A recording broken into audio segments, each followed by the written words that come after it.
വെഞ്ഞാറമൂട് കൂട്ടക്കൊലപാതകം നടത്തിയ അഫാൻ മയക്കുമരുന്നിനടിമ പ്രാഥമിക അന്വേഷണത്തിൽ തെളിവ് ലഭിച്ചെന്ന് Nedumangad DYSP Arun case. Police ആശുപത്രിയിലെത്തി മൊഴിയെടുക്കുകയാണ്. അഫാന്റെ ചികിത്സയ്ക്ക് വിദഗ്ധ മെഡിക്കൽ സംഘത്തെ രൂപീകരിച്ചു.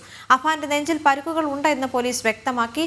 ലത്തീഫ്, സാജിദ ബീഗം എന്നിവരുടെ ശരീരത്തിൽ മൽപ്പിടുത്തത്തിന്റെ ലക്ഷണങ്ങൾ ഉണ്ടെന്നും പോലീസ്. അതേസമയം അഫാന്റെ വാപ്പയ്ക്ക് സാമ്പത്തിക ബാധ്യതയുള്ളതിനാൽ വിദേശത്ത് നിന്ന് തിരിച്ചെത്താനാകില്ല. അഫാന്റെ വീട്ടിൽ നിന്നും ടിൻഡു ദാസ് ചേരുന്നുണ്ട്. ടിൻഡു, ഇപ്പോഴും പോലീസ് അവിടെ പരിശോധനകൾ നടത്തുകയാണെന്ന് മനസ്സിലാക്കാൻ സാധിക്കുന്നുണ്ട്. പ്രാഥമിക ഘട്ടത്തിൽ അഫാൻ ലഹരിക്ക് അടിമയാണ് എന്ന് കണ്ടെത്തിയതായി നെടുമങ്ങാട് ഡിവൈഎസ്പി അരുൺ കേസ് പറഞ്ഞിട്ടുണ്ട്. ഈ ലഹരി വസ്തുക്കൾ അഫാൻ ഉപയോഗിക്കുന്നതായി ഏത് സാഹചര്യത്തിലാണ് കണ്ടെത്തിയതെന്ന് പോലീസ് പറഞ്ഞിട്ടുണ്ടോ? കാരണം രക്തസാമ്പിൾ പരിശോധനാ റിപ്പോർട്ട് ഇതുവരെയും വന്നിട്ടില്ല. അത് വന്നാൽ മാത്രമേ കൂടുതൽ ഔദ്യോഗികമായി ഈ ഒരു കാര്യത്തിൽ സ്ഥിരീകരണം വരികയുള്ളൂ എന്നൊരു സാഹചര്യം കൂടി ഉണ്ടല്ലോ. സൂചിപ്പിച്ചതുപോലെ തന്നെ ഇനിയുള്ളത് പോലീസിന്റെ നടപടിക്രമങ്ങളാണ്. ആ നടപടിക്രമങ്ങളാണ് ഇവിടെ പുരോഗമിക്കുന്നത്. അഫാന്റെ വീട്ടിൽ നിന്നുകൊണ്ട് നമുക്ക് പറയാൻ സാധിക്കുന്നത് ഫോറൻസിക് വിദഗ്ധരും മറ്റു വിരലടയാള വിദഗ്ധരും ഈ വീട്ടിലെത്തിയിട്ടുണ്ട്. അവിടെ നിന്നും വിവിധ ക്രൈം സ്പോട്ടുകളായിട്ട് വിവരങ്ങൾ തേടേണ്ടതായിട്ടുണ്ട്. ശാസ്ത്രീയമായിട്ടുള്ള തെളിവുകൾ കണ്ടെത്തേണ്ടതായിട്ടുണ്ട്. അഫാൻ ലഹരിക്ക് അടിമപ്പെട്ടിരുന്നു എന്ന് തന്നെയാണ് പോലീസ് അവസാനമായിട്ട് എത്തി നിൽക്കുന്ന ഒരു നിഗമനം എന്ന് പറയുന്നത്. കഴിഞ്ഞ ദിവസങ്ങളിലായിട്ട് അഫാന് വലിയ രീതിയിലുള്ള സാമ്പത്തിക ബുദ്ധിമുട്ടുകൾ ഉണ്ടായിരുന്നു. അഫാന്റെ സാമ്പത്തിക ബുദ്ധിമുട്ടുകളും അഫാന്റെ സാമ്പത്തിക പ്രശ്നവും മാത്രമാണ് ഇത്തരത്തിൽ സംസ്ഥാനത്തെ തന്നെ ഞെട്ടിക്കുന്ന തരത്തിലുള്ള ഒരു കൊലപാതകത്തിലേക്ക് കടക്കാൻ അഫാനെ പ്രേരിപ്പിച്ചത് എന്നാണ് നമുക്ക് ഈ ഘട്ടത്തിൽ പറയാൻ സാധിക്കുന്നത്. ഇതൊരു ചെയിൻ മർഡറാണ്. അതായത് ഒരാളെ കൊല്ലുക എന്ന ഉദ്ദേശത്തോടു കൂടി ഇവിടെ വന്ന് ഉമ്മയുമായിട്ട് മൽപ്പിടുത്തം നടക്കുകയും ഉമ്മയെ ഷോള് കൊണ്ട് മുറുക്കിയതിനു ശേഷം തല ചുമരിലടിച്ച് കൊലപ്പെടുത്തുന്നു. അതിനുശേഷം പണം കണ്ടെത്താനായിട്ട് പ്രൈവറ്റ് ഫിനാൻസിലേക്ക് പോകുന്നു. അവിടെ നിന്നും പണം വാങ്ങിയിട്ട് പിന്നീട് സ്വർണം പിന്നീട് സ്വർണം കൊണ്ട് നൽകാമെന്ന് പറയുന്ന ശേഷം പണം വാങ്ങി അതിനുശേഷമാണ് പാങ്ങോടുള്ള വാപ്പുമ്മയുടെ വീട്ടിലേക്ക് പോകുന്നത്. വാപ്പുമ്മയുടെ കഴുത്തിൽ കിടക്കുന്ന 4 പവന്റെ മാലയിലായിരുന്നു അഫാന്റെ കണ്ണ് എന്ന് പറയുന്നത്. പക്ഷേ ആ 4 പവന്റെ മാല വാപ്പുമ്മയുടെ കയ്യിലില്ലായിരുന്നു. വാപ്പുമ്മയുടെ കയ്യിൽ നിന്ന് മറ്റ് സ്വർണം വാപ്പുമ്മയുടെ കയ്യിൽ നിന്ന് സ്വന്തമാക്കിക്കൊണ്ട് ഈ സ്വർണം തിരികെ ഈ സ്വർണ്ണക്കടയിൽ, അതായത് ഈ പണയം വെക്കുന്ന സ്ഥലത്തേക്ക് കൊണ്ട് കൊടുത്തു എന്ന് പറയുന്നുണ്ട്. ഇതിനിടയിൽ വെച്ച്, അതായത് അഫാൻ ഇന്നലെ രാവിലെ 10 മണിയോടുകൂടി ഈ ഉമ്മയെ കൊലപ്പെടുത്താൻ ശ്രമിച്ചിട്ട് ഇവിടെ വീട്ടിൽ നിന്ന് ഇറങ്ങിയതിനു ശേഷം ഈ പണയം വെക്കുന്ന സ്ഥലത്തേക്ക് പോയി പൈസ വാങ്ങി അവിടെ നിന്നും ഒരു ചുറ്റിക വാങ്ങി. ഈ ചുറ്റിക കൊണ്ടാണ് വാപ്പുമ്മയുടെ അടുത്തേക്ക് പോകുന്നത്. വാപ്പുമ്മനെ കൊലപ്പെടുത്തിയതിനു ശേഷം ഈ സംഭവം നടക്കുന്നതിനിടയിൽ ലത്തീഫ്, ചുള്ളാളം സ്വദേശിയായിട്ടുള്ള ലത്തീഫിന്റെ ഫോൺ കോൾ വരുന്നു. ഈ ഫോൺ കോൾ വരുന്നു.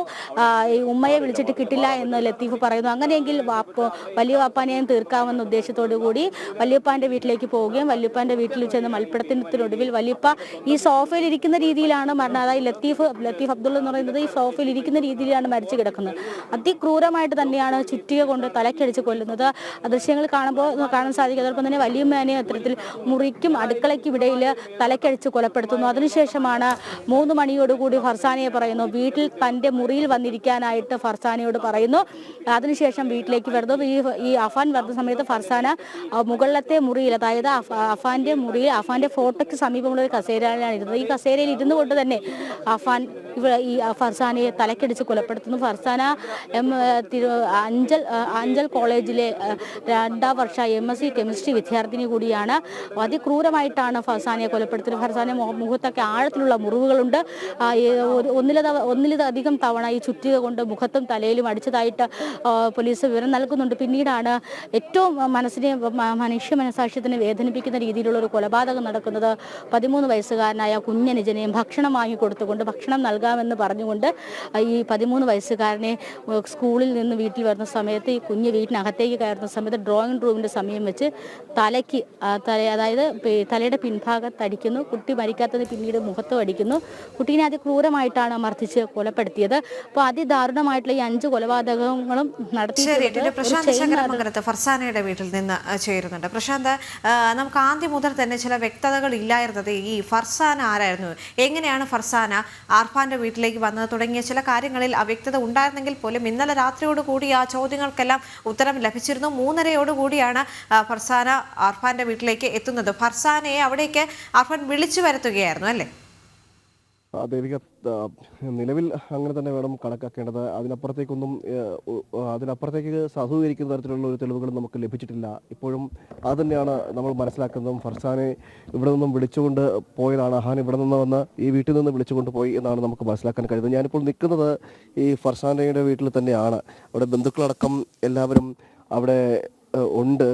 വളരെ വൈകാരികമായി നിൽക്കുന്നൊരു സമീപനമാണ് ബന്ധുക്കളെ അടക്കം ഭാഗത്തുനിന്ന്. നമുക്ക് പ്രതികരണങ്ങൾ പോലും എടുക്കാൻ കഴിയാത്തൊരു സാഹചര്യമുണ്ട്. അങ്ങോട്ട് ഉള്ളിലേക്ക് പോകുവാൻ പോലും കഴിയുന്നുമില്ല. ആ ഒരു നടുക്കത്തിൽ നിന്നും വേദനയിൽ നിന്നും കുടുംബവും വിട്ടുമാറിയിട്ടില്ല. നമുക്കറിയാം, ഈ കൊല്ലപ്പെട്ട ഫർഹാനെ കുറിച്ച് പറയുകയാണെങ്കിൽ പോലും അതും ഒരു 22 വയസ്സുള്ള ഒരു പെൺകുട്ടിയാണ്. അപ്പോൾ ഫർസാനയുടെ ആ ഒരു പെട്ടെന്നുള്ള വിയോഗം എന്ന് പറയുന്നത് കുടുംബത്തിനെ അങ്ങോട്ട് വിശ്വസിക്കാനും അതോടൊപ്പം തന്നെ മനസ്സിലാക്കുവാനും സാധിച്ചിട്ടില്ല. ആ ഒരു ഞെട്ടലാണ്. കഴിഞ്ഞ ദിവസം വൈകുന്നേരത്തോടു കൂടി തന്നെയാണ് പോലീസിന്റെ ഭാഗത്തുള്ളവർ ഈ വിവരങ്ങൾ അറിയുന്നതോടുകൂടിയാണ് കുടുംബവും ഇത്തരത്തിൽ സംഭവം ഉണ്ടായിട്ടുള്ള കാര്യങ്ങളെല്ലാം അറിയുന്നത്. അതുകൊണ്ട് തന്നെ ആ ഒരു വേദനയും നടുക്കവും ഇവരുടെ മനസ്സിൽ നിന്നും ഇതുവരെ മാറിയിട്ടില്ല. എന്തായാലും വൈകുന്നേരത്തോടു കൂടി ഈ പോസ്റ്റ്മോർട്ടം കഴിഞ്ഞ് ഭൗതിക ശരീരം വീട്ടിലേക്ക് കൊണ്ടുവരുമെന്നാണ് ഇപ്പോൾ അറിയാൻ കഴിയുന്നത്. ഒരു 4 മണിയോടുകൂടി ഭൗതിക ശരീരം വീട്ടിലേക്ക് എത്തും എന്നാണ് അറിയാൻ കഴിയുന്നത്.